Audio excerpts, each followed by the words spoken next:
যে জেলা প্রশাসনের পক্ষ হতে আমাদের পরিবেশের জন্য ক্ষতিকারক যে সকল পলিথিন বা এই ধরনের জিনিসপত্র আছে তার উপর নিয়মিত হারে মোবাইল পরিচালিত হয় এবং তারই অংশ হিসেবে আজকে জয়পুর পাড়ায় মা পলি প্রিন্টার্স এর উপর একটি মোবাইল কোর্ট পরিচালিত হয়েছে। আমাদের আজকের এই অভিযানে সহযোগিতা করেছেন বারোয়ের কোম্পানি প্রমোটার এবং তাদের একটি অত্যন্ত দক্ষ একটি টিম এবং সাথে রয়েছেন আমাদের পরিবেশের বগুড়া পরিবেশ অধিদপ্তরের কর্মকর্তা কর্মচারীবৃন্দ।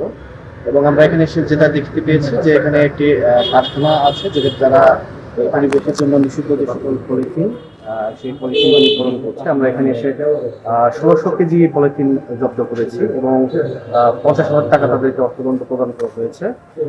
অধিকন্তু তাদেরকে সতর্ক করে দেওয়া হয়েছে যে যাতে তারা এর মধ্যে কোনো ধরনের এই ধরনের কার্যক্রম পরিচালিত না করে এবং পরবর্তী নির্দেশ না দেওয়া পর্যন্ত তাদের এই কারখানা বন্ধ করে। পলিথিনের ব্যবহার কমানোর জন্য আইন শৃঙ্খলা বাহিনী যেমন পলিথিন বা পরিবেশ বিরোধী উপাদানগুলো জব্দ করছে, একই সাথে জনসচেতনতাও প্রয়োজন।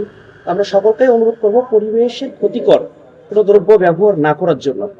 আর একই সাথে আমরাও সজাগ দৃষ্টি রাখছি সব জায়গাতে যেখানে এই ধরনের উৎপাদন চলমান, সেখানে আমরা আইন শৃঙ্খলা বাহিনীর সহায়তায়, স্থানীয় প্রশাসনের সহায়তায় যথাযথ ব্যবস্থা নেওয়ার জন্য। যে কোনো প্রকার পলিথিন, শপিং ব্যাগ বা পলিইথালিন বা পলিপ্রোপাইলিন শুনেন, পলিপ্রোপাইলিন অন্য কোনো সামগ্রী বা অন্য যে কোনো সামগ্রী পরিবেশ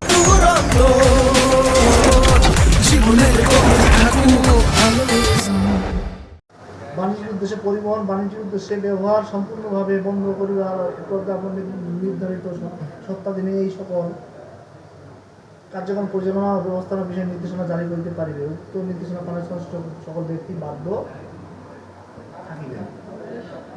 বুঝছেন? পুলিশ কারাদণ্ড বা অনধিক 2 লক্ষ টাকা অর্থদণ্ড বা উভয়দণ্ড ছাড় দিতে পারবে। বুঝছেন? আইনে বলা প্রথম পাঠগুলো আর যদি পরে আবার করে আর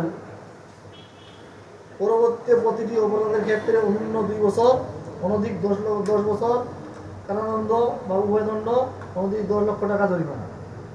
মালামাল আমরা পেলাম, ওগুলো পরিবেশের যারা আছে স্যার, এটা থেকে যে আমাদের কোনো মানে বের হওয়ার কোনো পথ আছে? পরিবেশের পরিবেশের ছাড়পত্র নেওয়ার ব্যবস্থা আমরা কি? ওই যে পরিবেশের লোক আছে আমাদের এখানে, তাহলে আমাদের সাথে একটু যোগাযোগ করবেন, যেগুলো কাগজপত্র দেওয়া আছে সব দেওয়ার পরে কিভাবে কি